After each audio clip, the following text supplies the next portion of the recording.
할렐루야, 안녕하세요.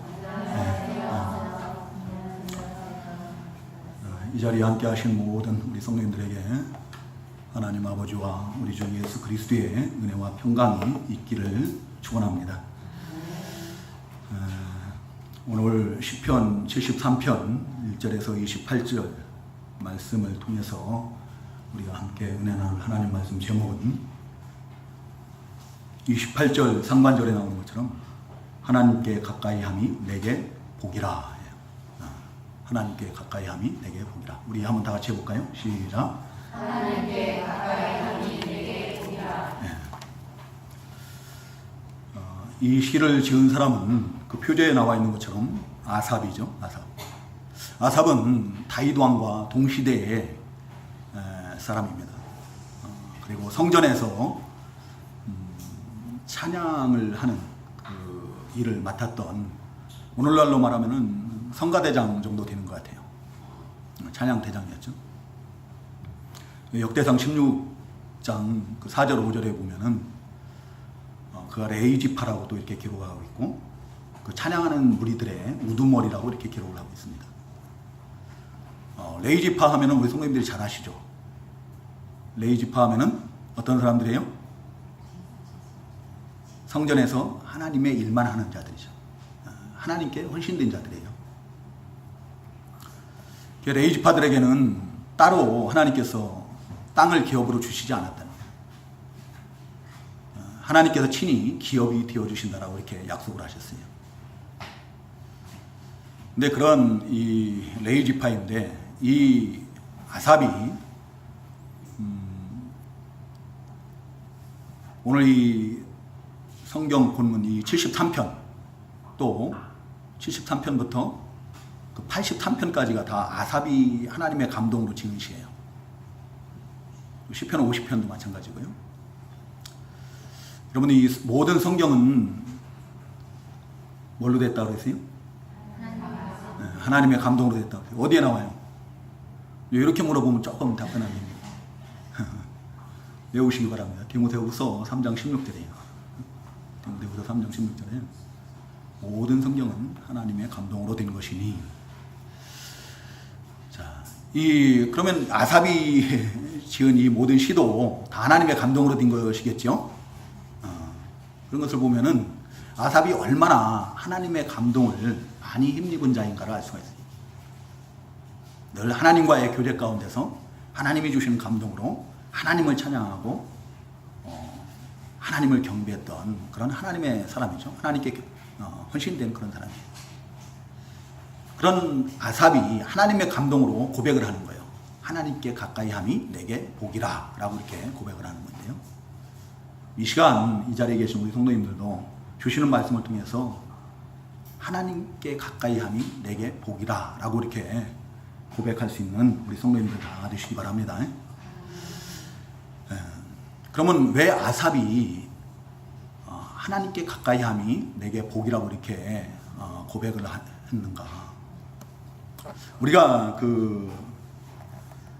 그것을 증거받기 전에 먼저 그 배경을 좀 먼저 증거를 봐요. 1절부터 16절까지를 보면 배경으로 이렇게 보면 될 것 같아요. 우리가 너무 잘 아는 말씀이죠. 아삽이 그런 하나님의 사람, 그 신실한 하나님의 사람이 늘 하나님의 감동을 입어서 하나님을 찬양하고 하나님께 경배하고 하나님께 헌신된 그런 아삽이 거의 실족할 뻔했다라고 해요. 왜 실족할 뻔했어요? 악인들의 형통함 때문에. 악인들의 형통함을 보고 실족할 뻔했다고 하죠. 시험이 들어도 단단히 시험에 들었어요. 그러면 누가 악인인가요? 악인들의 형통함을 보고 시험에 들었다 했는데, 악인이 누구예요? 형통한 사람은 다 악인이에요? 아니죠. 악인은 제가 예레미야서 2장 몇 절에서 가죠? 19절인가요? 거기에 보면은 악인은 어떤 사람이었습니까? 여호와 내 하나님을 버림과 또 그 속에 나를 경외함이 없는 것이 악이요 고통인 줄 알라라고 그러시거든요. 하나님을 버린 그 속에 하나님을 경외함이 없는 자, 그런 사람이 악인이라는 거죠. 좀 더 쉽게 말하면은 하나님 없이 사는 자예요. 하나님을 버렸으니까 하나님 없이 사는 자. 하나님을 부인하고 자기가 주인된 그런 삶을 사는 자예요. 그러니까 한마디로 그냥 더 쉽게 말하면은 불신자인 거예요. 불신자. 그런 사람들의 공통점은 뭔가 하면은 그 시편 한번 보시기 바랍니다. 시편 제가 시간 관계상 제가 읽어드릴게요. 4절에 보면은 악인은 그의 교만한 얼굴로 말하기를 여호와께서 이를 감찰하지 아니하신다 하며 그의 모든 사상에 하나님이 없다 하나이다. 하나님이 없다라고 부인을 해요. 그리고 하나님께서 자기가 하는 것을 감찰하지 않는다라는 거예요. 하나님께서 보시지 않는다라고 하는 거예요. 하나님이 없다라는 거죠. 그 뒤에 13절 또 11절에도 거의 비슷한 그런 구절들이 나오죠. 그 악인들의 공통점은 하나님이 없다라고 부인을 해요. 또 하나님이 내가 하는 행위를 알지 못한다, 보지 않으신다라고 이렇게 생각을 하는 거죠. 그러니까 하나님이 없다라고 생각하니까 어떻게 해요? 악한 생각과 악한 말과 악한 행위가 서슴이 없는 거예요. 두려움이 없는 거예요. 근데 문제는 뭔가 하면은, 문제는 그 사람들이 더 형통하더라는 거예요. 그 사람들이 현실적으로 보면 더 형통해요. 우리가 세상적으로, 육신적으로 이렇게 얘기를 하는데, 그 현실적으로 보면은 더 형통하고 더 부귀영화를 누리고 있어요. 오늘 이 본문에 보면은, 아이고, 이 정도면 좀 다 시험 들 것 같아요. 그 4절에 보면은 죽을 때에도 고통이 없다 했거든.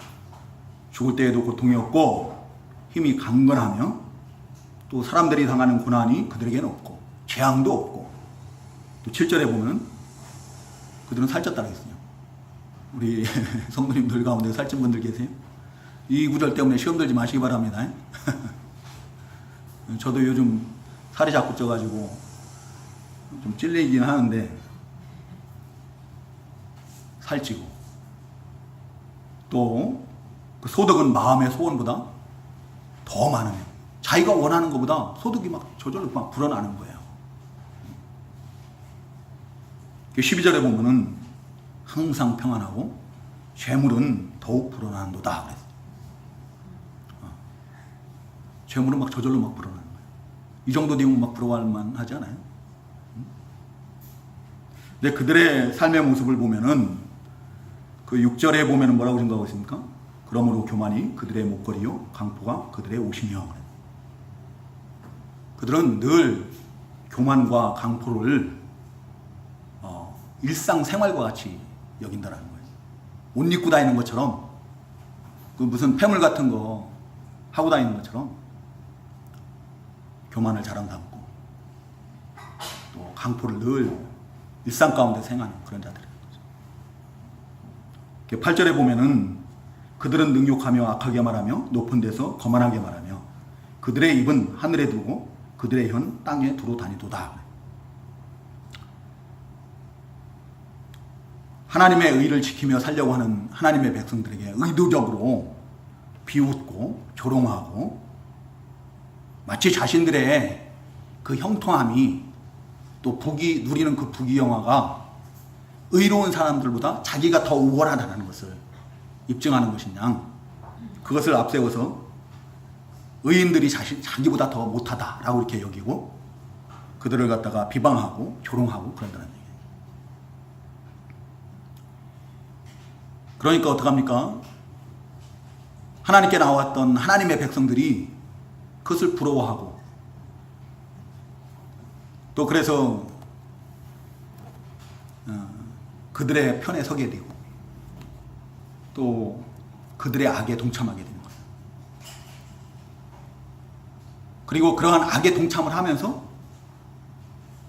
그 악인들이 말하는 것처럼 하나님께서 알지 못할 것이라고 해요. 하나님께서 보지 않으실 것이다 라고 이렇게 하나님을 부인하는 그런 죄에 빠져들게 됩니다.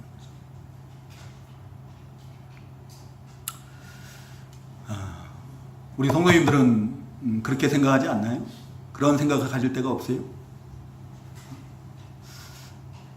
늘 말씀드리지만 우리는 하나님 앞에서 살고 있는 자들이라고 했어요. 그렇죠?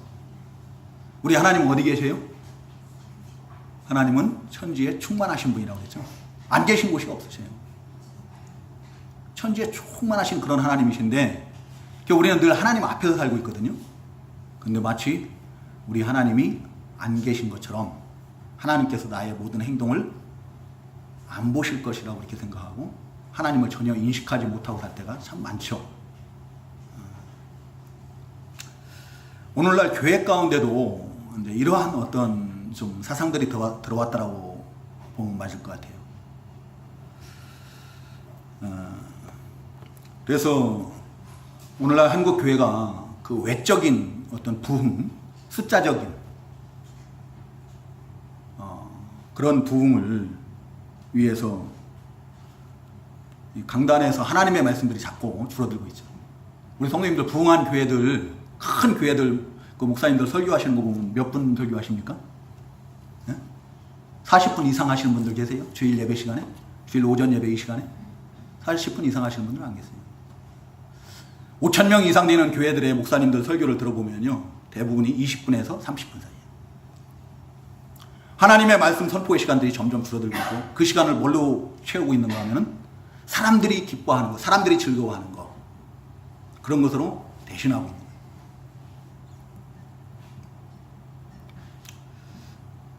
믿음이 있는 분들은 괜찮아요. 근데 믿음이 연약한 우리 젊은이들이 그것을 분별할 줄은 몰라요. 젊은 사람들이 어딜 갑니까? 너무 새롭잖아요. 그게 감동이 되잖아요. 그게 이 시대에 그러한 설교가, 그러한 예배가 이 시대의 트렌드와 같은 거예요. 그냥 너무 쉽게 그 젊은 사람들이 그런 교회들을 찾아가고 그런 교회들이 부흥을 이루고, 그러면서 그 교회, 그러한 교회를 담임하는 그런 목사님들, 또 그 교회의 중직자들, 또 성도들은 작은 교회들 성도들을 갖다가 어떻게 해요? 조금 뭐라고 할까요? 조금 업신여긴다고 해야 되나요? 그런 면들이 있지 않나요? 교역자들 사이에서도 성도들이 많은 교회를 담임을 하면은 그래요. 그러니까 목사님들끼리 만나면은 제일 먼저 물어보는 게 교회 교세가 어떻게 됩니까? 라고 물어봐요. 그러니까 성도님들이 많다고 하면은 하고, 성도님들이 작으면 어떻게 해요? 그냥 대꾸도 안 하죠.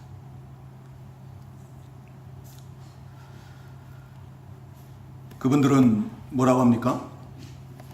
우리 보수 교단들을 가리켜서 율법주의라고 비아냥 거예요. 이제 보수 교단은 끝났다라고 멸시하고 조롱하고 그럽니다. 모르겠어요.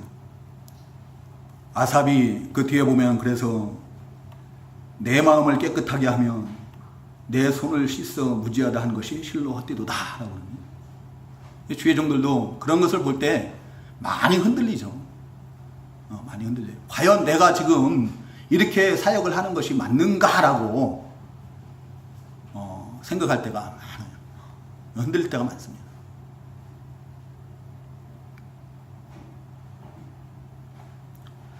우리 성도님들이 하나님의 말씀을 붙들고 그 말씀을 지키기 위해서, 그 믿음을 지키기 위해서 애쓰고 힘쓸 때 같은 성도들이 너희는 왜 그렇게 하느냐라고 손가락질하고 멸시하고 조롱하고 그럴 때가 많이 있을 거예요. 믿는 사람들이 그래요. 믿는 사람들이. 뭐 믿지 않는 사람들은 더 말할 것도 없고요. 믿지 않는 사람들이야 뭐 말할 것도 없죠.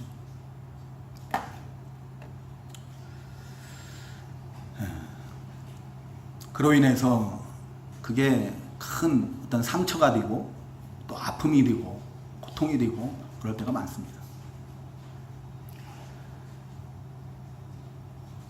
자기가 붙들고 그 지키려고 하는 말씀들이, 그 수고와 노력이 자기에게 이 고난이에요. 고난. 재앙과 같아요. 그렇게 살려고 할 때 이제 우리 추석이 얼마 남지 않았어요.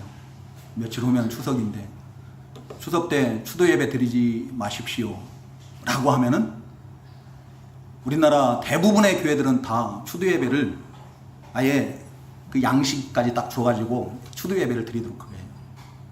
추도 예배는 분명히 말씀드립니다. 또 다른 제사다. 여러분, 가톨릭이 마리아 숭배사상이 왜 들어왔는지 아세요?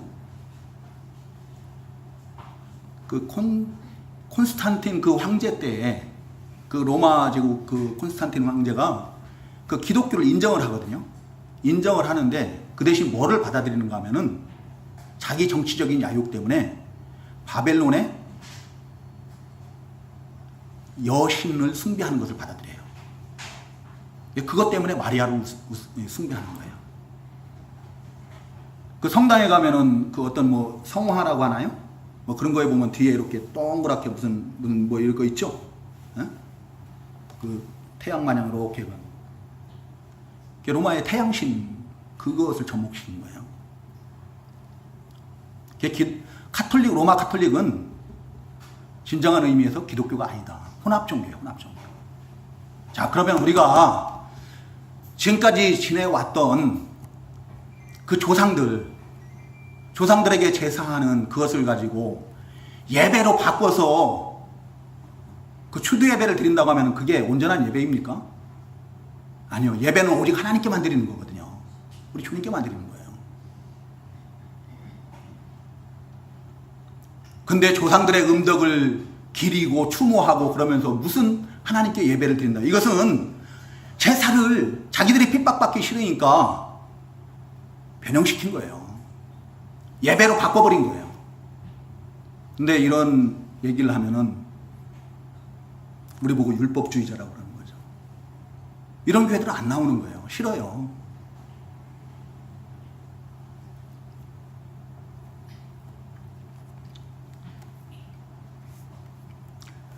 하나님의 말씀을, 믿음을 지키는 그런 삶을 살려고 할 때 사람들에게 미움을 당하고 조롱을 당하고 멸시받고 그게 재앙과 같은 거예요. 재앙. 하나님께서 우리에게 주시는 그 말씀들이 우리를 바로 세우시기 위해서 우리를 구원의 길로 인도하시기 위해서 교훈하신 그 말씀들이 마치 책망과 같아요. 징책과 같아요. 옛날 성경에는 징책이라고 했어요. 여기는 징벌이라고 했는데요. 징책과 같다. 그래서 나는 종일 재난을 당하며 아침마다 징벌을 받았다 라고 이렇게 탄식을 합니다. 자기의 모든 수고와 노력들이 하나님의 백성으로서 우리 주님의 피로 의롭게 된 자로서 의롭고 순결한 성별된 그런 삶을 살려고 하는 그 수고와 노력들이 다 헛되게 되었다라고 지금 아삽이 탄식을 하고,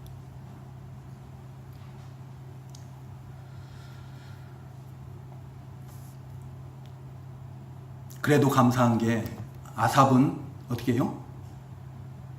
하나님을 떠나서 하나님을 부인하는 그런 자리에까지는 안 들어가요. 단단히 시험엔 들었어요. 지금 지금 내가 이 길을 가는 것이 맞는가 라고 내가 지금까지 믿음 지키고 이렇게 하는 것이 헛된 것은 아닌가. 다른 사람들은 저렇게 편안하게 믿고 다른 교회들은 저렇게 부흥이 되고 그러는데 지금 내가 하는 것이 잘못된 것은 아닌가. 이거 허사가 아닌가. 헛된 일 아닌가. 그런 단단한 그 시험에 드는 거예요.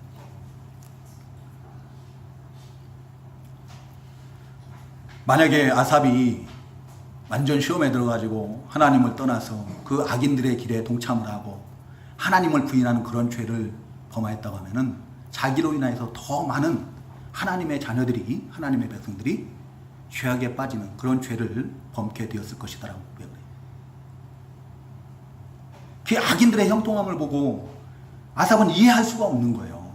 악인들은 하나님께서 심판을 하셔야지 왜 내버려 두시고 오히려 저희들이 더 형통하고 부귀영화를 누리고 그러는가. 그게 이해가 안 가는 거죠.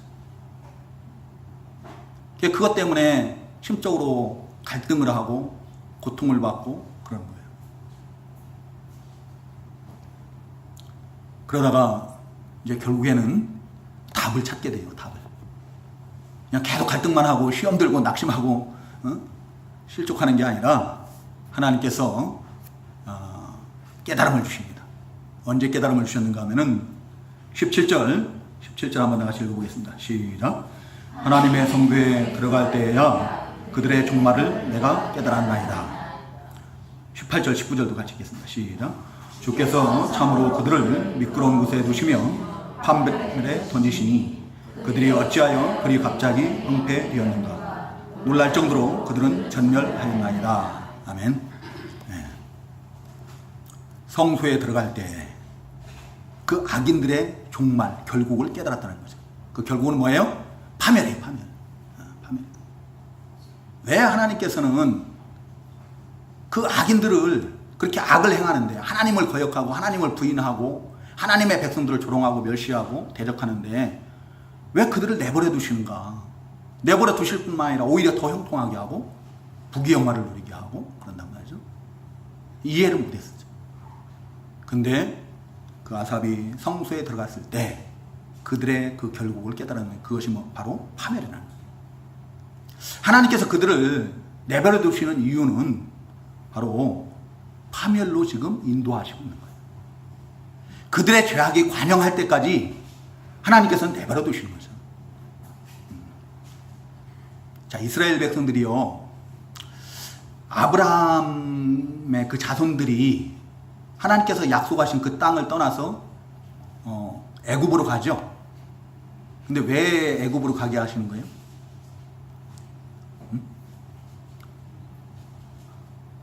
그냥 표면적인 이유는 기근 때문이죠. 기근. 그죠? 기근 때문에 야곱과 그의 가족들이 다 애굽으로 내려갑니다. 요셉이 먼저 내려가서 총리가 되어 있고. 근데 가나안 땅에 있는 그 족속들이 하나님 보시기에 악하기가 이를 데 없는 거예요. 사람을 잡아서 뭐를 해요?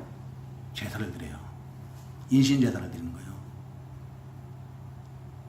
근데 그 땅에 그 하나님이 택하신 그 아브라함의 자손들이, 하나님의 백성들이 살게 되면 그들의 죄에 같이 동화가 되는 거예요.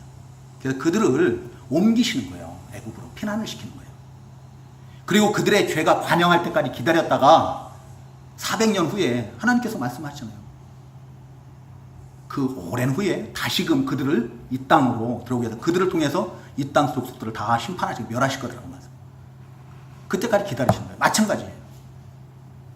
하나님께서 오늘날도 악인들의 그 형통함을 그대로 놔두시는 이유는 그 형통함으로 인하여서 자기들이 누리는 그 부귀영화로 인하여서 악에 악을 더하게 하시는 거예요.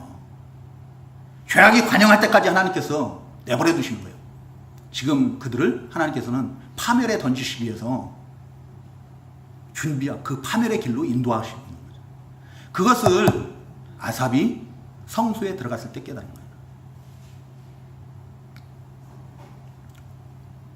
이제 그들은 반드시 하나님을 떠나고 하나님을 버린 자들, 그들은 반드시 멸망받을 겁니다. 뭐 최종적으로는 이제 우리 주님의 그 심판의 때가 이루어지면, 그 지금 자신들이 누리고 있는 것이 부귀영화가 뭐 영원할 것 같지만 오늘 이 본문에 보면은 그건 한낱 꿈과 같다. 20절에 보면은 주여 사람이 깬 후에는 꿈을 무시한 같이 주께서 깨신 후에는 그들의 형상을 멸시하시리이다. 꿈과 같은 거예요. 일장춘몽이에요. 지금 우리 주님께서 주무시는 것 같이, 알지 못하는 것 같이 그렇게 느껴질 수도 있어요. 그들이 형통한 것 같고 그들이 복받은 것 같고 그래서 그들을 부러워할 수도 있고, 그런데 하나님 편에서 볼 때는 아니에요. 때가 되면 하나님께서 일어나서 심판하시게 되고, 그때는 그들이 누렸던 모든 형통함과 부귀영화는 한낱 꿈과 같은 거예요.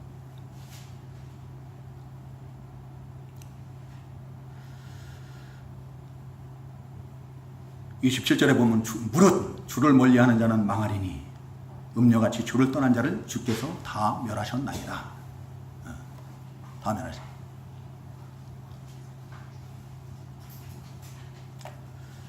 이것을 언제 깨달았다고요? 성소에 들어갈 때. 여러분, 성소가 어디예요? 하나님 계신 곳. 하나님께서 자기 백성들을 불러 모으시고 만나주시고 또 하나님께 예배하고 또 하나님의 말씀이 선포되고 그 말씀들을 붙들고 깊이 묵상하며 기도하는 곳이 바로 성소예요. 그렇다고 하면 지금 바로 이 시간에 이 자리에 계신 우리 성도님들이 성소에 들어온 줄로 믿습니다. 이제 성소에 들어왔으니까 아삽과 같이 깨달아 하는 그런 하나님의 은혜가 있기를 간절히 소망합니다. 악인들의 결국을 우리 성도님들이 깨달아 알고 그들을 부러워하지 마세요. 그들의 길로 가지 마세요. 시편 1편에서는 1절에서 뭐라고 증거하고 있어요? 복 있는 사람은 악인의 꾀를 쫓지 아니하고 죄인의 길에 서지 아니하고 오만한 자리에 앉지 아니하고. 이 순서가 바뀌었나요? 오직 여호와의 말씀을 즐거워하여 주야로 묵상하는 자라. 우리가 악인의 형통을 부러워하고 그들의 길을 쫓는다고 하면은, 스펄전 목사는 그런 사람들을 어떤 사람이라고 했는가 하면은, 그 도살장에 끌려가는 그 소 있죠? 살찐 소를 보고 부러워하는 그 소와 같다라고 했어요. 소와 같다. 우리 성도님들 그런 우를 범하지 마시기 바랍니다. 지금 우리 성도님들은 성소에 들어와 있는 자들, 악인들의 결국을 깨닫고, 그 다음에 성소에 들어갈 때에 두 번째로 그들이 그 아삽이 깨달은 것은 자신의 우매무지함, 자신의 우매무지함과 연약함을 깨달았다. 21절부터 23절 한번 같이 시작. 내 마음이 산란하며 내 양심이 찔렸나이다.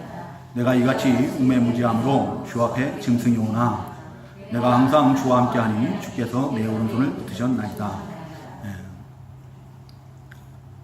자기의 우매무지함이 마치 주 앞에 짐승과 같다. 자, 내 마음이 산란하며 내 양심이 찔렸나이다 그랬는데, 이 산란하다라는 뜻이 그 원어를 그대로 해석을 하면은 쓰라렸다는 거예요. 마음이 쓰라렸다. 왜 쓰라렸는가 하면은 신맛 때문에, 신것 때문에. 우리 성도님들 혹시 여기 역류성 식도염 걸려보신 분들 계세요? 저는 역류성 식도염을 신학교 가기 전에 걸려가지고 그 쓰라림의 고통을 알아요. 그 위에 그 산 안에 그 음식들을 소화시키기 위한 강한 그 산성의 그 유액이 역류함으로 인해서 식도가 다 삭아버리는 거죠. 녹아버리는 거죠. 헐어버리고. 그 쓰라림, 그런 고통을 그런 심적으로 그런 고통을 느꼈다는 거예요. 왜요? 자기의 우매함 때문에, 그 무지함 때문에. 하나님, 이제 바로 뒤에서 우리가 증거를 받겠지만 하나님의 은혜였다는 거죠. 그 모든 것이 하나님의 은혜였는데, 그것이 하나님의 은혜인 줄을 모르고 악인들의 그 형통함이 그게 복인 줄 알고, 하나님이 주시는 복인 줄 알고 그것을 부러워하고,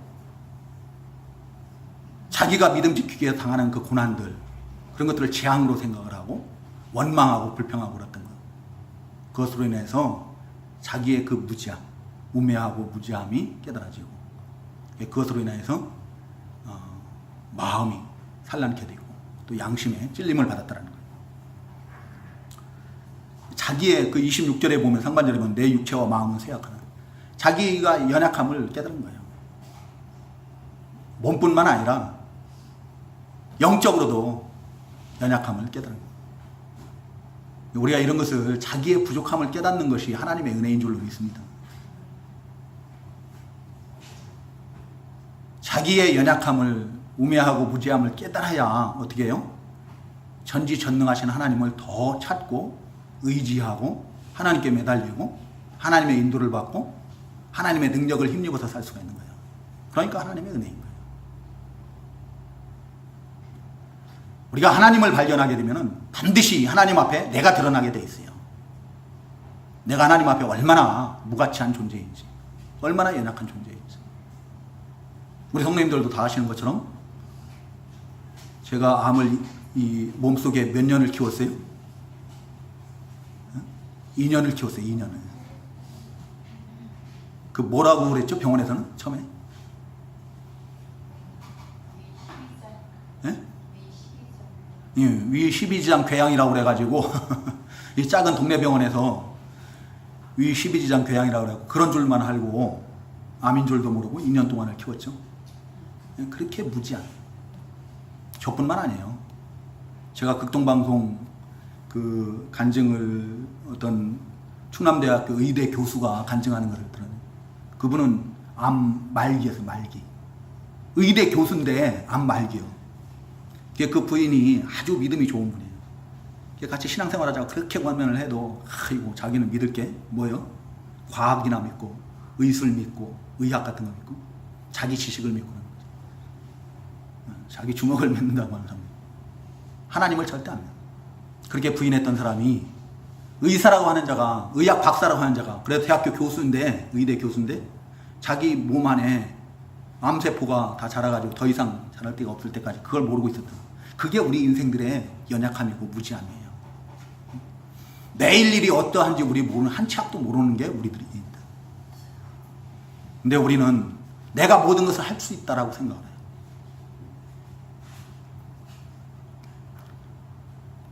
전지전능하신 하나님을 발견하면은 내가 발견이 돼요. 내가 발견이 돼서 그 전능하신 하나님을 우리가 더 찾게 되고 의지하게 되고 뜨겁게 하나님을 더 사랑하게 되고 하나님을 섬기는 생활을 할 수 있는 거예요.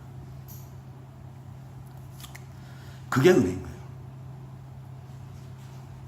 그리고 세 번째로 깨달은 것은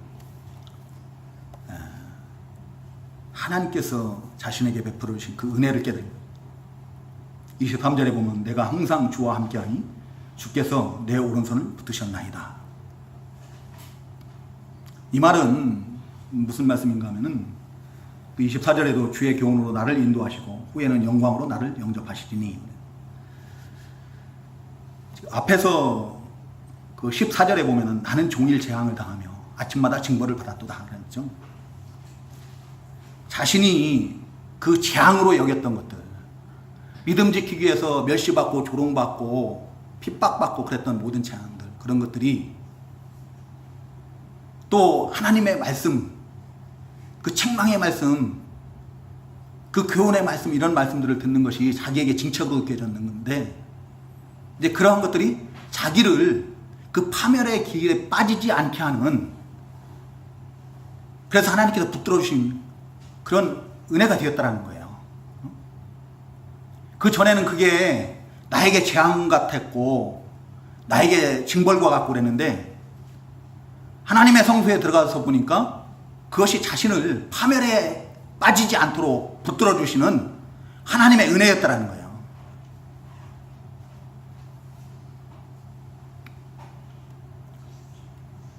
십 13절에 보면 내가 내 마음을 깨끗하게 하며 내 손을 씻어 무지하다는 것이 실로 헛되도다. 그 뒤에 23절에 보면, 24절에 보면 주의 교훈으로 내가 항상 23절에 내가 항상 주와 함께 하니 주께서 내 오른손을 붙으셨나이다 하는데, 항상 주와 함께 했다는 것이 바로 그거예요. 그 주님의 말씀대로 의롭고 선하고 경건한 성별된 거룩한 그런 삶을 살려고 했던 것, 그것이 하나님과 함께 했던 것.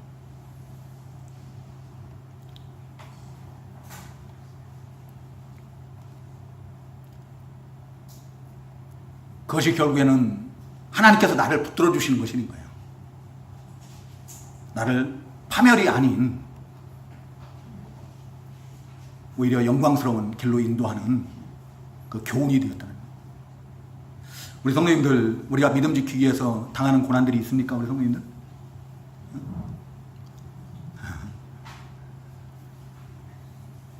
참, 이 시대를 살고 있는 우리에게는 고난이라는 게 거의 없는 것 같아요. 그렇죠? 믿음 지키기 위해서 당하는 고난들이 별로 없어요. 대부분은 내가 아직 하나님의 사람으로 온전치 못해서 믿음이 연약해서 당하는 고난인 것 같아요. 근데 우리가 믿음 지키기 위해서 당하는 어떤 고난들이 있다고 하면, 재앙이 있다고 하면은 그것은 큰 은혜인 줄로 믿으시기 바랍니다. 우리 하나님께서 징계를, 어떤 사람들을 징계하신다고 그래요? 하나님이 사랑하는 자들, 하나님께서 아들로 받으시는 자들마다 하나님께서 책망을 하시고 징계하시고 한다. 그래서 그 징계가 없는 자들은 사생자요 하나님의 친아들이 아니더라는 거죠.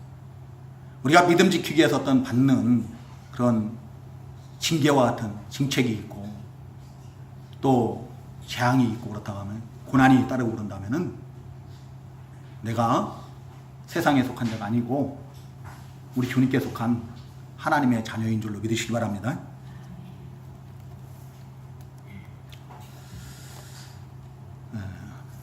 우리 성도님들 여기 성경에 기록된 것처럼 그 악인들과 같이 우리를 형통케 하시고 모든 부귀영화를 누리게 하면 우리가 믿음 잘 지킬 수 있을까요?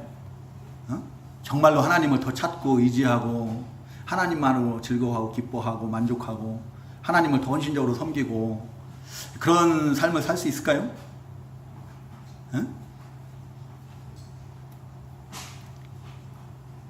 그럴 것 같은데 안 그래요. 나보다 나를 더 잘하시는 분은 우리 하나님이세요. 아마도 우리에게 그런 것을 다 허락하시면은 그렇지 않은 분들도 있겠지만 대부분의 많은 사람들은 하나님을 떠나게 될 거예요. 하나님을 잊고 살고 하나님을 더 이상 필요로 하지 않고 하나님을 멀리 떠나서 자기가 주인 된 그런 삶을 살게 될 줄로 믿습니다. 그럴 것 같아요, 제가 보기에는. 그래서 우리 집사람 통해서 어떤 다른 교회 성도님이 어려울 때는 늘 그 일로 인하여서 하나님 앞에 매달리고 기도하고 하나님을 의지하고 그런 삶을 살았는데 그 문제들이 다 해결되고 난 다음에 지금에 와서 보면은 하나님 없이 살 때가 더 많더라라고. 그래서 그때가 오히려 더 은혜의 때였다라고 고백하는 그런 얘기를 들었어요. 우리 하나님께서는 우리들의 그런 것을 너무나 잘 알아요. 우리의 모든 그 부패성을 너무 잘 알고 계시다. 지금 하나님께서는 우리를 그 파멸의 길로 인도하시지 않기 위해서 어쩌면 우리가 구하는 것을 우리가 구하는 이 세상 부귀영화를 허락하지 않으실지도 몰라요. 우리를 그 영광스러운 그 하나님의 나라로 인도하시기 위해서 그런 것들을 허락지 않는 줄로 모르요. 그런 것 같아요. 왜요? 우리를 하나님의 나라로 그 구원의 길로 인도하시기 위함이에요. 파멸에 던져지지 않게 하기 위해서.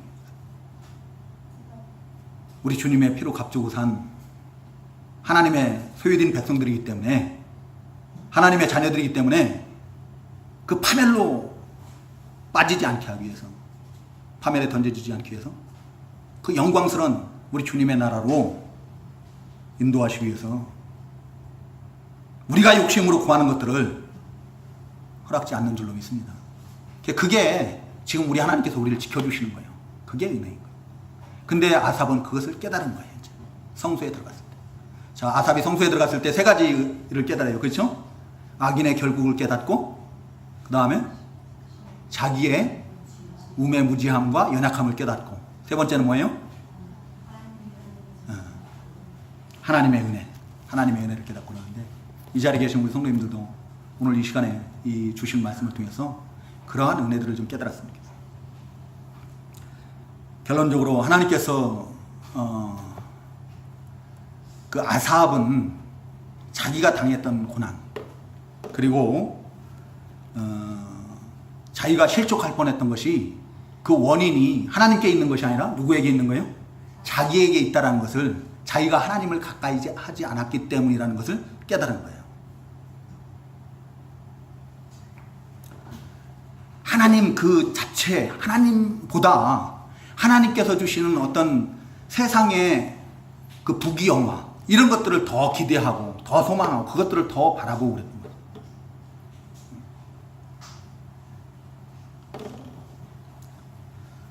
혹시 우리들은 안 그런가요? 우리도 그럴 때가 너무 많지 않나요?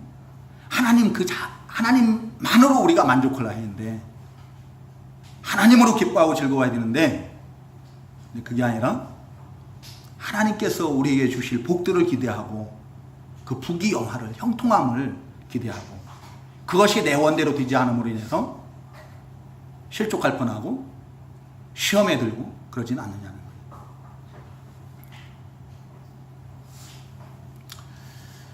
거예요. 하나님께 가까이함이 내게 복이라고 했는데요. 우리가 하나님께 가까이 하기 위해서는 어떻게 해야 되는가? 한 가지만 말씀드릴게요. 하나님의 말씀을 가까이 하시기 바랍니다. 하나님의 말씀을 가까이 해야 돼요. 하나님께서 지으신 모든 만물 가운데 하나님을 나타내셨다고 했어요. 로마서 1장 20절인가요? 거기에 보면. 그런데 부패 타락하는 우리 인생들이 그것을 알지 못해요. 알지 못해서 어떡합니까? 하나님께서는 특별 계시로 하나님의 말씀을 주신 거예요. 그 하나님의 말씀 가운데 하나님이 온전히 다 계시되어 있다. 우리가 복을 받고 우리가 구원에 이르는데 아무런 문제가 없을 만큼 하나님이 온전히 다 계시가 되어 있어요. 우리가 하나님의 말씀을 통해서 하나님을 발견할 수 있는 겁니다. 하나님께 더 가까이 갈 수 있는 거예요. 하나님의 능력을, 하나님의 그 선하신 뜻을, 하나님의 선하심과 의로우심과 인자하심, 이런 것을 우리가 하나님의 말씀 가운데서 다 발견할 수 있는 거예요. 그 하나님이 발견되면은 또 누가 발견된다고요? 자기 자신이 발견되는 거예요. 자기 자신의 우매무지함이, 연약함이 발견되어지고, 그래서 그 전지전능하신 그 하나님의 능력을 더 믿고 의지하게 되고, 하나님을 더 사랑하게 되고, 하나님을 위해서 더 헌신하게 되고, 하나님으로 인하여서 살 수 있는 거예요. 하나님의 말씀을 증거받고 그 말씀을 흘려 떠내려 보내지 마시고 그 말씀들을 깊이 붙들고 묵상하시기 바랍니다. 그게 우리 성도님들의 기도가 말씀을 붙들고 기도하는 그런 기도가 됐으면 좋겠어요. 느헤미야가 그랬던 것처럼, 다니엘 선지자가 그랬던 것처럼, 솔로몬이 성전을 짓고 봉헌 예배를 드릴 때 그 하나님의 말씀들을 붙들고 기도했던 것처럼, 우리 주님께서 아버지의 원대로 하옵소서 하고 기도했던 것처럼 우리 하나님의 말씀들을 붙들고 기도함으로 해서 우리의 기도가 하나님의 뜻대로 하는 그런 믿음의 기도가 됩니다.